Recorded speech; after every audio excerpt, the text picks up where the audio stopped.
Business athletes, what is going on? Episode number 8 coming at you, and today we are talking all about hormone systems and hormone optimization.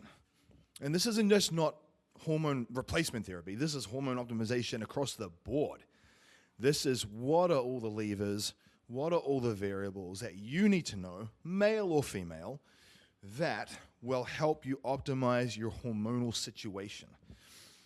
First of all, let me preface this by saying that hormones do a lot more than most people think.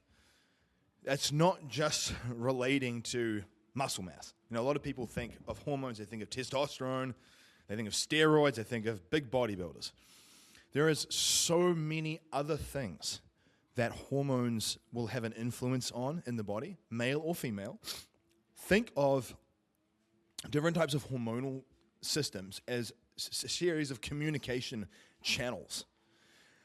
And what you'll find is that if you feel like you're quote unquote putting in the work, but your body didn't get the memo, this is often part of it. Why? And when I say your body when I say you put in the work, but your body didn't get the memo, what I mean is you might be trying things that you did when you were 20 or 25 and your body just doesn't respond like it used to.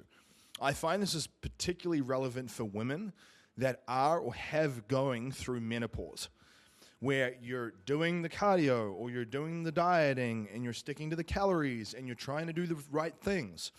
And it seems like the body's just not responding. You are not broken, and we will solve so many of these challenges for you. I've had a massive number of people come to me in over the last few years with these issues that either were borderline infertile and they were having a real hard time conceiving, men and women, or they were going through really challenging menopausal changes and it was making them feel terrible. Or just for the guys, under the pressure and stress of building a legacy and building a brand, and your body's just breaking down. How do you manage that? And what I want you to tell you is that hormone systems affect everything from females, your monthly cycle, so the severity of your menstrual cycle in terms of bloating, cramping, water retention, the heaviness of the bleeding, all of these different things. It will affect everything from libido. It will affect your mood. It has a big effect on your mood for males and females. It has a big effect on your drive. So what you'll often find, especially for the guys, that if your testosterone is low, you will feel like you don't have much drive, grit, determination, effort, output. That's a real thing, by the way. They've studied this. Testosterone affects drive and output. So if you have big aspirational goals and you just feel like you cannot get motivated and you cannot get going, part of it's probably hormonal. Sure, there's going to be other components to this, and we can solve those in the other podcast episodes, or you can jump into my Business Athlete Council group or my Anomaly Project course and get some help, right? I would highly suggest that, but we can solve these challenges. So today I want to talk predominantly about total and free testosterone, sex hormone binding globulin, or SHBG, estradiol, or estrogen, luteinizing and follicle stimulating hormone, which are, in a way, fertility hormones, and precursors to some of the others. I also want to touch on DHEA and pregnenolone, and a little bit on IGF-1, but we won't be talking about thyroid and cortisol and adrenals and things like that today. I want to do a separate podcast on some of those. So that way we can dive deeper. Because I think if I fire hose you with too much information, you just won't retain much of it at all. So when it comes to hormonal situations, what I would tell you first and foremost is you've got to get your blood work run. This is why I'm such an advocate of getting regular blood panels done. You cannot just rely on your primary care physician, by the way. Please don't just rely on them. If you try to just go through insurance, it's like pulling teeth. Unless you have a very proactive, forward-thinking, functional medical doctor on your team, it's often like pulling teeth. They run the bare bones with the insurance. They've got half of the stuff that you want's missing. If you want to understand why, go back and listen to, I think it was episode 3 on bloodwork. I talk all about how most physicians will run, 20 or 30 markers out of 200. And how are you meant to assess what's happening in your physiology when you have 150 markers missing? It doesn't make any sense to me at all. It's literally just because it's difficult to run these things through insurance. So they don't. So pay out of pocket if you have to. Go to Function Health, for example, and then I can do an analysis on it in the Business Athlete Council. But I say this because when you get your blood work run, you know your data, you know your numbers. And the first thing that I'll tell you is, remember, just because something is in a normal range doesn't mean it's optimal. I cannot tell you the amount of times that people say to me, oh, my so-and-so marker's normal. And I'm like, yeah, but do you want to just be normal? That's kind of an embarrassing thing to say, to be honest. I don't want to be normal. I want to be, show me what superb is. Show me what truly optimal looks like. Right? So there's a big difference. And obviously you don't know this, but you don't get told these things. And so you have to be proactive. And so the first thing that I'll say is, just because everything's normal doesn't mean it's optimal. A good example is testosterone. The range is anywhere from about 250 through to 1,000. You might be 350 or 400 and feel like garbage. And the doctor will say you're normal. That to me is not ideal at all. That's not where you want to be if you want to be an A player. You want to be up around 800 to 900 total. And you can apply that logic to every single hormone system in the body. Just because something is in a normal range, there is a Goldilocks zone for each one. And my role, part of what I do, is I help people get into those Goldilocks zones. That's where you'll have a better, more stable mood. You'll notice your anxiety decreases. Your energy levels will be way more balanced through the day. You won't get so many mood swings and energy swings. You'll notice that you don't get as many cravings, which means it's easier to stick to a good dietary protocol. You'll notice that your body just starts to respond better to the stimulus. So the walking and the cardio and the training, you build muscle easier. You lose fat easier. It's not like trying to push a boulder up a hill. Part of why you feel like you're struggling is because physiologically, your hormones are de-optimizing your ability to optimize your body composition. That's a real thing. You are fighting an uphill battle, but there are things that you can do, like many things, by the way. So let's dive into this. First of all, understand that testosterone or estrogen, it's not just a number on a screen. It's, like I said, it's going to affect energy availability, sleep, stress load, your stress tolerance. I find people that have lower levels of hormonal output, they don't tolerate stress as well. They burn out faster. You hit that burnout point from that accumulative stress response way faster. So I found for me, by optimizing these things, I can handle a lot of stuff. That's why I push like I do, because I've really fine-tuned my engine. So I can get up at 2 or 3 a.m. every day and go all the way through to dinner time and not stop at all and not crash and do it because I love it and feel like I'm genuinely in a good mood, where I'm not running on caffeine and I'm not running on anxiety. I'm running on just like motivation and clarity. I genuinely mean that. And I absolutely think that we can create that outcome for you, because I've seen it with my other students. Now, what you're going to find is that there are different things in the body that can exacerbate hormonal situations for people. Obviously for the ladies, if you're running into menopause, if you're perimenopause or going through it or gone through it, that will have a big impact. Postpartum, so after childbirth, especially if you're breastfeeding, that's another one. My wife Lauren right now is breastfeeding, and she's 7 months postpartum. There's a lot of hormonal changes that happen during this time. And so part of it is you have to be gentle with yourself, and you have to show yourself a sense of love and compassion during a time where you are going to be strained and you are going to be much more stressed with sleep cycles and just navigating life with a little baby, right? Same for the guys, though. It's the same thing. I mean, I remember when our daughter Zia was first born 7 years ago, we barely survived. I mean, she would wake up between 5 and 15 times a night. And I just remember really, really struggling. And so sleep is a big component. Sleep is a big component. And so there's things that relate to sleep and sleep apnea as it relates to sex hormone profiles. So we can touch on that. Even overtraining and or undereating and or overeating with a lot of inflammatory foods.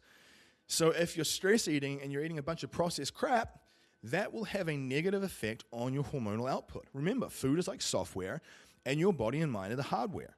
Equally, some people almost like undereat when they're stressed. My wife, Lauren, she's like that. She'll typically undereat when she's stressed. That's not good. When you are too low in calories, like a lot of people, they'll diet down so aggressively, they don't even have enough energetic substrate to create hormonal output. Think about this. The last thing your body, your physiology, is going to want to do is to help keep you fertile and procreate if you're dying. Like if you don't even have enough energy to sustain your body weight and function well, it will de-optimize fertility first because it just realizes that it needs to keep the organism alive. Now, I would say some people who are very aggressive with like a 75 hard challenge can almost run into this issue where you're so chronically dieted and your metabolism is so down-regulated that not only are you not really losing any fat, but you feel exhausted and you're just running on caffeine and stimulants. That's not ideal. So undereating can play a big effect, especially for the ladies. Now, overtraining. So what I find is this is, again, very common with 75 hard. Too much intensity, too much volume. As you age, you cannot do such barbaric workouts like you used to. You need to be way more intentional. Why do you think I just get people to add in a lot of walking? Because walking is actually good on the nervous system. It's actually a recovery mechanism. High-intensity interval training, a bunch of CrossFit and kettlebell swings, and like bursts on an air bike going all out, that's very stressful on your nervous system. You throw in some cold plunges, you just add more stress. Now your nervous system's so strained, it's just going to become unresponsive. You need to find that sweet spot of just enough stimulus, but also ample recovery. So when I train, I do probably 2 good working sets per exercise. Not 3, not 5, 2. Very high quality ones. And then I spend a lot of time walking. That therapeutic recovery tool is a big lever to pull in terms of energy stability, insulin sensitivity, improving digestion. So walking and quality resistance training using large muscle groups, ideally 2+ times per week per muscle group. So legs twice, back twice, for example. So I structure all my training in the Anomaly Project course and in the Business Athlete Council with those fundamentals in mind.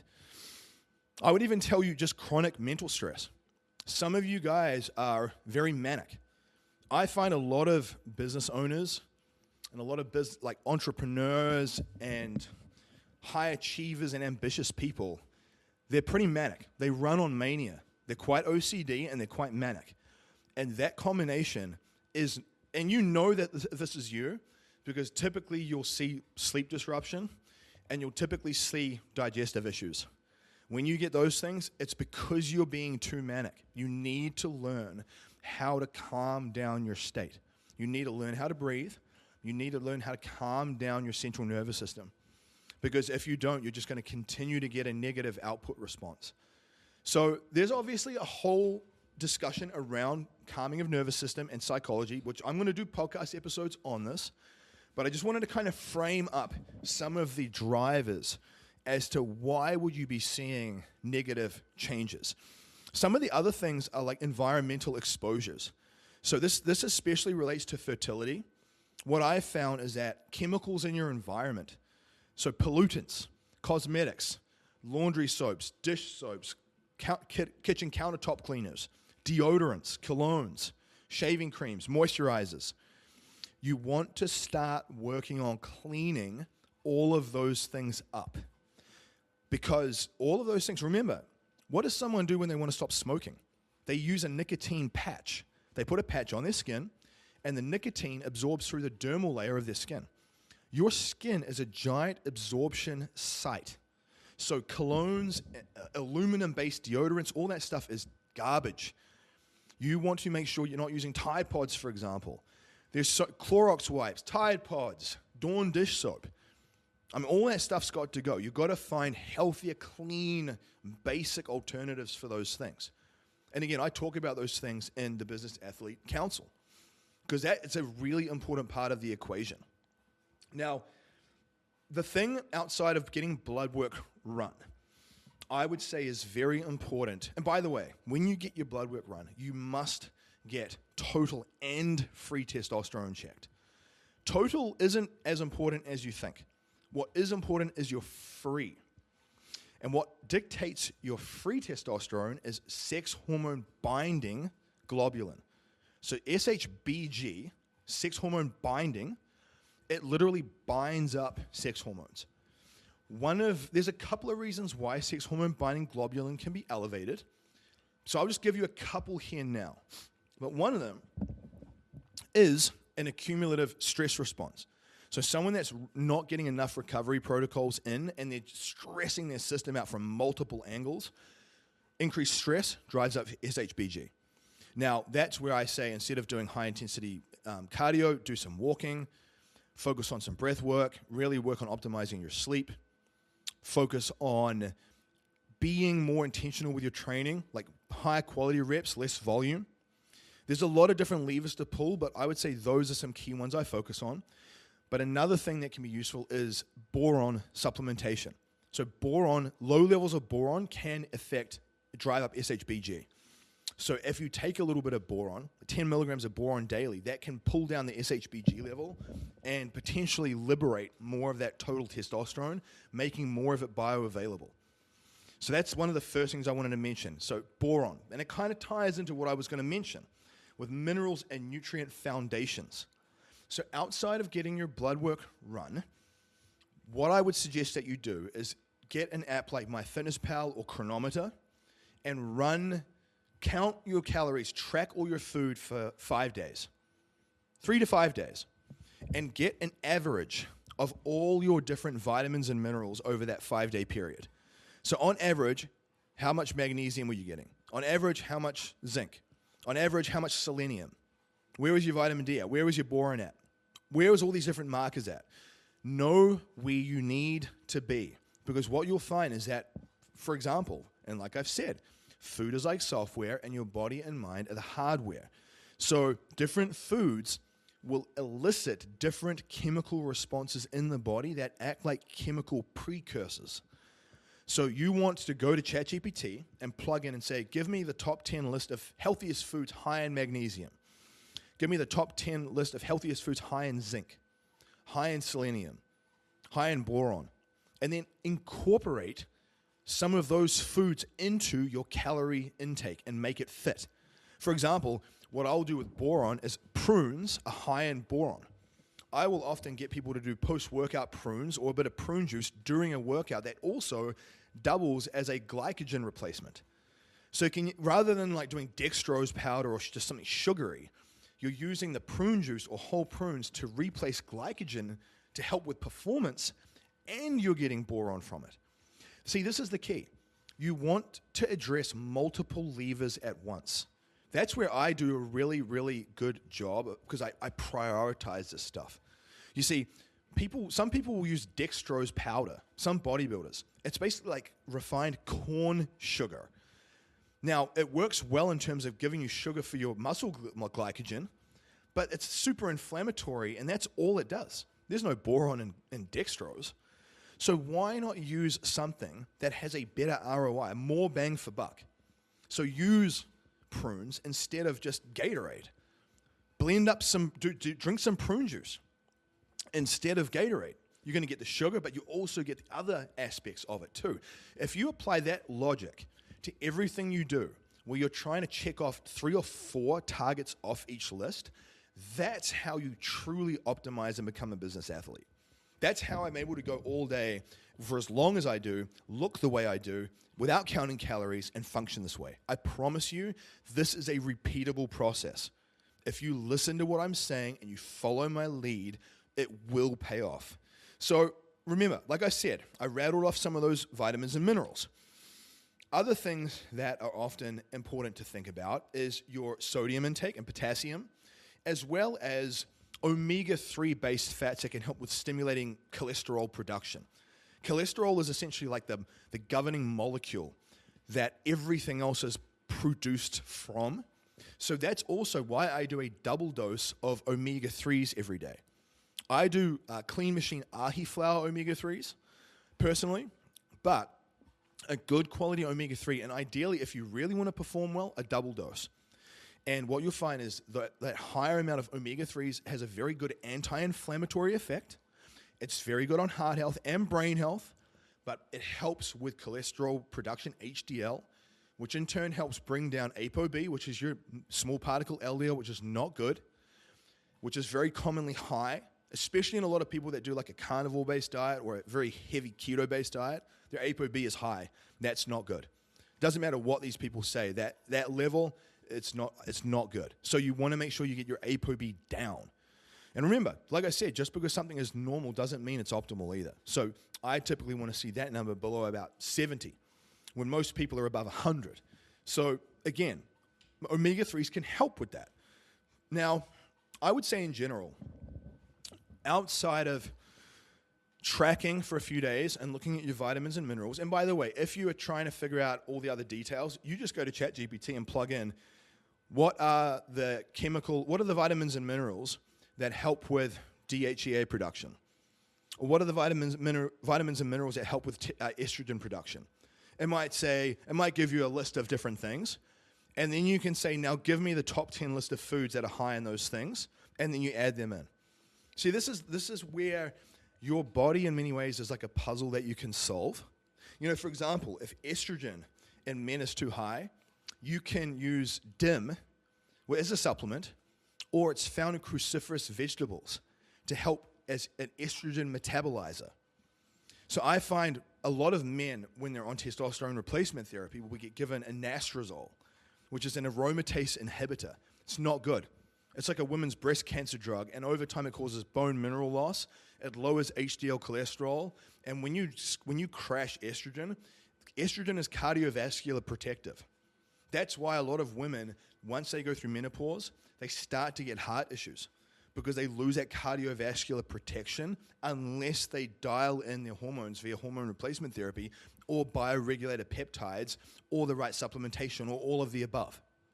So you can see here how it's not just testosterone, and all the different hormones have key roles.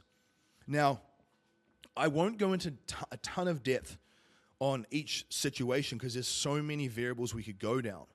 But that's why obviously getting in my rotation, getting in my business athlete council will be the smartest thing you could do because I can help you specifically with your situation. But typically what you'll find with women as they go through menopause is everything just starts to deplete. Estrogen goes down, testosterone goes down, progesterone goes down. And as you drain out all these hormone supplies, that's when you notice like your skin starts to thin out, you lose collagen production, you notice your mood starts to go down, you notice that you start getting a lot of cravings, your hair might start to thin out, and you just don't feel very good, right? You lose your libido, you don't feel good. That can be optimized. So the first thing that I would say is always trying to optimize via food. So trying the best you can to add in foods that help with those precursors. What foods help with estrogen? What foods help with progesterone? Add those in. Use ChatGPT or reach out to me if you want. Seed cycling is a good example of something that's not really founded in science per se, but the principle remains. Where if you go and search seed cycling for female hormones, the whole principle behind it is each week there's different seeds you can add into your rotation that will help with a different aspect of your monthly cycle from a chemical level. Now, I've tested this on women, and it's hard to say if it works or not, but put it this way.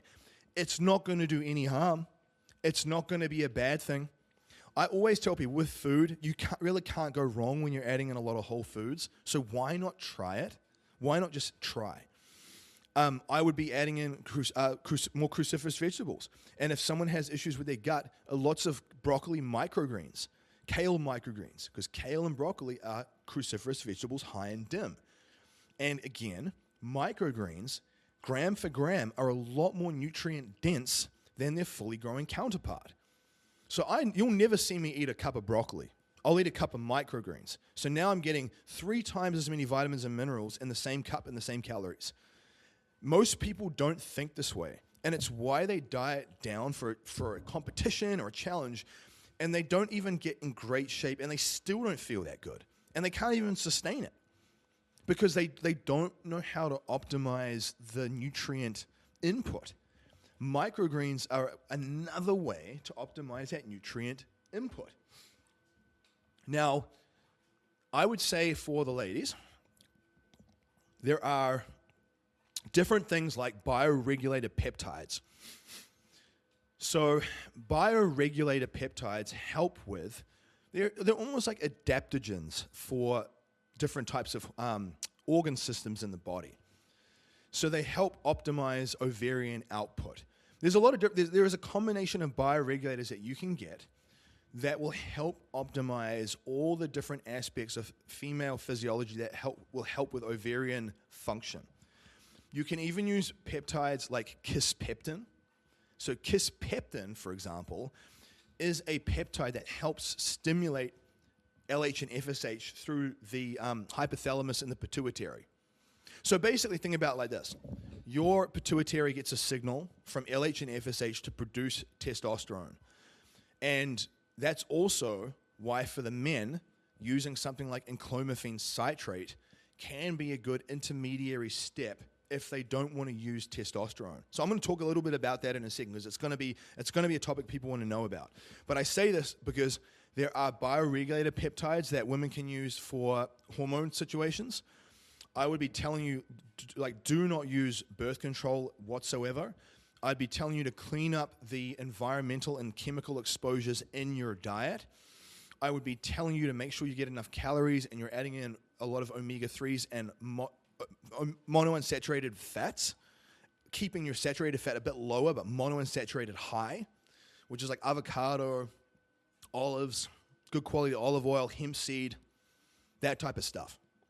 Now, I would be saying kisspeptin is a good tool you can play with. And I would be telling you to stop doing any high-intensity interval training, take slightly longer rest periods with your weightlifting. So add in weightlifting with longer rest periods and walking. Don't hit cold plunges. You can do saunas, but more stress on your system from cold plunges and high-intensity stuff is going to stress your system more, and it's going to shut down your system even more. And if you've been dieting down a bunch and your body is just unresponsive, you may need to do a small reverse diet or some type of refeed protocol to re-stimulate your basal metabolic rate because you've probably got so much down regulation. So basically like having a day or a week where you're pushing more calories in to basically send the signal to your brain that, hey, we have enough food to survive. Turn on the metabolism again and start producing hormones again. Because that's a big part of it, guys. It's a big part.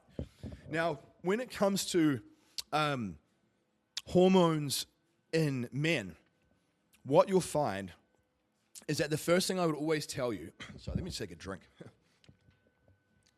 I had like a frog in my throat. The first thing that I would tell you is always get the blood work done first, assess the vitamins and minerals via Chronometer or MyFitnessPal, and then look at optimizing all the different organ systems too. So you want to look at your liver enzymes and liver clearance because liver plays a role.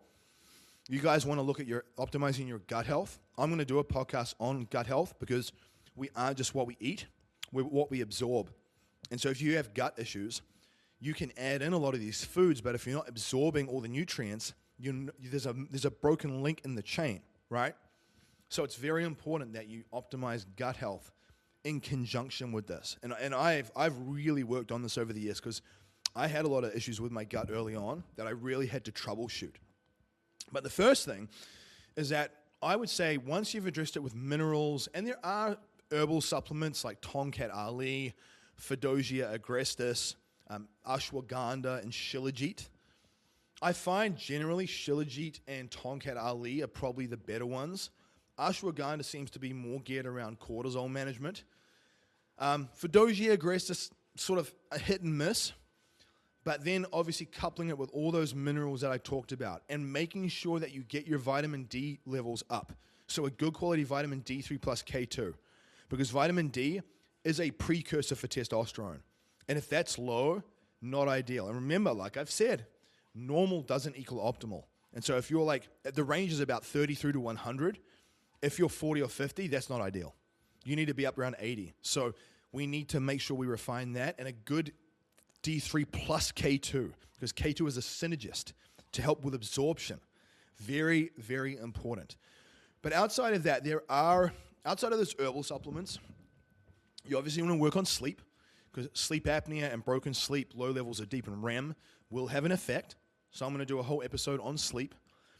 But I would also say training and making sure that you train big muscle groups 2 times a week, because the bigger the muscle groups, the bigger the anabolic and metabolic response. I'd be saying do focus on quality work, not just a ton of volume. Focus on a low intensity step count rather than lots of high intensity work. Men can do some high intensity stuff, a little bit, but again, it's going to be different for each person based on their recovery, their HRV, their resting heart rate, their strain scores. That all varies. But outside of that, there are again bioregulator peptides that can help with male hormone optimization systems. So remember, I've talked about peptides in another podcast, I think episode 5. And bioregulators are a subset of peptides. They're smaller chains of amino acids, and I really like them. I think they're very useful, and they're not very widely known. Most average fitness bros out there on Instagram don't even know bioregulators exist. And they target specific organ systems. So you can literally get a bioregulator that targets your retina in your eyes. You can get one that targets your pancreas for insulin sensitivity. You can get one that targets your kidneys, your vascular system, and your heart. So I often will run bioregulators for heart, vascular system, and brain, because those are the key areas that you must look after as you age. So I almost think of it like an insurance policy. I'm running it preventatively, prophylactically. So I don't have issues, but I'm doing it to avoid it. Big important note. Be proactive with your health, guys. You've got to play an offensive game. Business athletes play an offensive game, period. They don't wait till things are breaking, and if they are breaking, they get them addressed. They do not just let you stumble through life haphazardly. But what I would say is kisspeptin can also help with male hormones, but there are a set of male bioregulators that you can get as well. If you want more information on that, reach out to me, because I don't want to go into too much on that. And obviously, this is not medical advice. This is me just sharing what I know, my education, that type of thing. I want to put that in there. But if you were to use different types of peptides and bioregulators and or some Tonkat Ali, and you see positive changes, great. Awesome. Stick with that. It's working. If you don't see the changes that you want, you may benefit from some enclomiphene citrate, which is like an intermediary option. What it does, the good thing about enclomiphene citrate is it can help with fertility optimization. So a lot of my guys that have come to me that were having issues conceiving with their wife, this can help with fertility because it boosts FSH and LH, luteinizing hormone and follicle stimulating hormone. And those are precursors to testosterone. So I would say that's an intermediary approach. Now, sometimes that will work well, but you still may not necessarily feel the best you could. This is where I would say testosterone replacement therapy for men and or hormone replacement therapy for women, including estrogen, progesterone, and testosterone, when done correctly, can be a very useful tool. There is stigma around this, and there's a lot of misinformation. I've had people say, oh, it's bad, it's steroids, you're going to have a heart attack, all these things. That's very, very ignorant because it's all dependent on the dosing ranges. If you can get someone into a physiological Goldilocks zone with all the different hormone levels, they will be the most optimal. They'll be better than someone that's quote-unquote natural with suboptimal levels within the normal ranges, period, hands down. But you will run into issues if you do the wrong thing and you get into supraphysiological ranges. That's when you notice increases in hemoglobin and hematocrit. That's when you notice an increase in blood pressure. That's when you can see cardiac hypertrophy or other issues. But that only happens with irresponsible protocols. It does not happen when you do it well. This principle you can apply to almost anything. So I say this because I've had so many people come to me where I've been doing this for years. And I've refined and fine-tuned my processes because I took a bunch of psychiatric medications in my teens that completely destroyed my pituitary system. My luteinizing and follicle-stimulating hormone were wrecked. I'm actually surprised I was able to have children. I think it's just because everything else that I do is so diligent. But for the grace of God, I was able to have kids because it was very close. But all my levels in my system were not good. And I'd done a bunch of research and connected those dots. So I've done a well-dialed-in TRT protocol over a number of years, and I've really learned to fine-tune it, where my total is about 850, and I don't even use an estrogen blocker, and blood pressure's normal, hemoglobin and hematocrit's normal, every other marker is normal. Cardiovascular system is good, everything. And I tell you, when you do dial this in the right way, it can give you a sense of energy and output and grit and quality of life that you probably don't even know you could have. So with the ladies, obviously you want to solve problems in the right order and you want to cross each bridge that comes. I always tell people, work on your sleep, work on reducing stress with your training in life, work on cleaning up your diet. Food is like software. Focus on getting a good mineral base, focusing on adding in any adaptogens and herbs that might help. Then maybe if you want to try bioregulators and peptides, you can. Or if you want to start testing with hormone replacement therapy, I would suggest for the ladies some type of subcutaneous testosterone shot multiple times per week with a little insulin syringe, a progesterone cream, and an estrogen cream as well, or some type of other administration with estrogen. That would be another topic. But I say this because fundamentally you really want to address all three. Because if you just address one or two, one of them is going to get neglected and you won't feel the effect you could. The three work together like a synergy, like an orchestra. So you really want to fine-tune all three. And the good thing is that you can start off with an average dosing and then get blood work run every 12 weeks and fine-tune and refine your dosing based off those numbers to get yourself in those Goldilocks zones. And I promise you, you'll notice that bloating and discomfort decreases. You'll notice your hair looks fuller. You'll notice that your collagen in your face looks richer. You'll notice that your libido improves. You'll notice that your energy improves. You don't need to take naps through the day. You'll look better. Like your body composition will improve. And the same for men too. Now I will say this though. This is not a magic potion. I've seen plenty of people use these things and they still look like garbage. Because they drank too much, they didn't do the right things as the base. They didn't solve problems in the right order. So I'm absolutely not telling you that TRT is going to just turn you into Chris Bumstead or like some jacked superhero. Absolutely not. There's people that you and I know that are on TRT and they look like crap because they do so many other things suboptimally. It is definitely not a magic bullet, but it does factor in. It does factor in. And so what you need to understand about if you've addressed your environmental stuff, if you've managed sleep, if you've managed stress, if you're moving, if you're focusing on minerals, if you've got your blood work run, if you're doing peptides as a base to start with, when you go for something like TRT, which would be the last type of option you focus on, you need to model and mimic the natural testosterone diurnal pulse as closely as possible. What does that even mean? The last thing that you want to do is take a pellet. Because think about this, your testosterone pulses on a daily circadian basis. Every system in your body is timed on a circadian rhythm. Sun up, sun down, dusk and dawn. Different hormones get released in dusk and dawn. Growth hormone increases at night as you fall asleep. Cortisol rises in the morning to wake you up out of sleep. Everything works on a 24-hour clock, including testosterone pulse. The last thing you want to do is drive up testosterone through the roof, taking like a shot once or twice a week, or a pellet like once every 3 months. Because what will happen is you'll send up a supraphysiological spike. And by supraphysiological, I mean it's going to be way higher than you could ever produce naturally. And when you go into that range, that's when you're going to get side effects. That's when you'll need to use an estrogen blocker to control estrogen. And the last thing you really want to do is crush your estrogen down using anastrozole, because that will have its own set of effects. It will affect your libido, it will affect your mood, it will affect your heart health. And it makes your joints ache a lot. So there's a lot of things that are not good with that. And most clinics prescribe that like Tic Tacs. It's not good.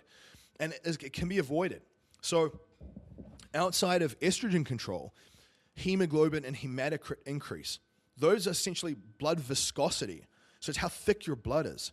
Think about this. If your blood is like thick like molasses, it's going to increase your blood pressure, and it's going to be so much harder on your heart to pump your blood around your circulatory system.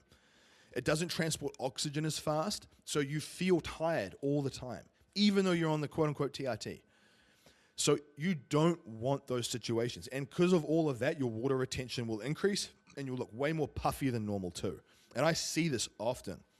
So what you really want to be doing is you want to model a natural daily testosterone pulse as much as you can. Now, I'm not going to go into the detailed mechanics of this, because that's why you would join one-on-one or you get into my Business Athlete Council. But all I will say is, if your testosterone pulses on a daily basis, what do you think I'm going to say you should do in terms of a shot frequency? So if you were to take a certain amount of testosterone each week, and you were going to split that up over a daily shot frequency, what does that look like? And then you start playing with that. That's the base of what you do.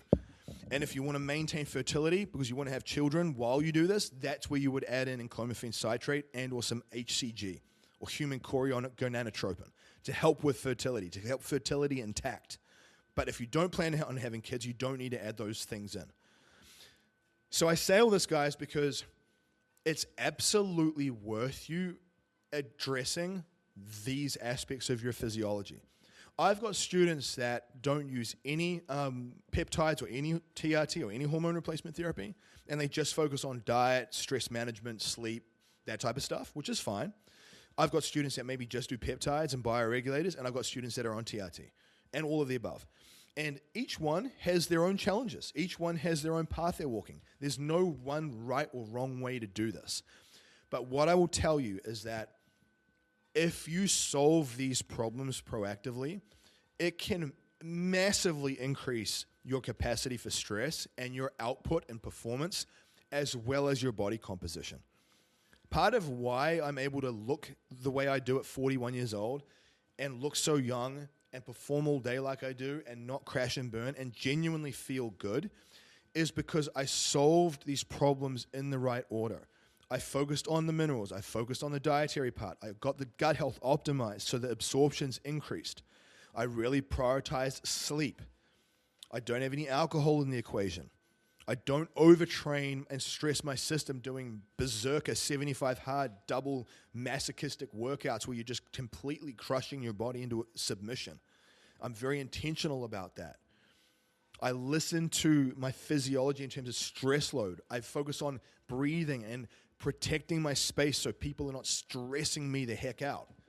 If you let other people stress you the heck out, that's part of your challenge. You need to create better boundaries. I know that sounds kind of woo and just way off topic, but that will have an effect. It will. And you need to make sure that you're checking your vitamins and minerals and you're plugging those holes first. Then you add in different adaptogens and different herbal compounds. Then you do bioregulators and peptides. Then you do HRT. And I promise you, if you do all those things well, it will literally give you such a potent result. You'll just wish that you did all this sooner. I promise you that. You really will. And you can do it the right way. You won't have to run into side effects. There won't be a bunch of negative things that go wrong if you do it responsibly. So I share all this with you guys because, again, obviously people want to improve the way that they look. You know, they want to have more muscle mass. They want to look good. They want to look young. That's important.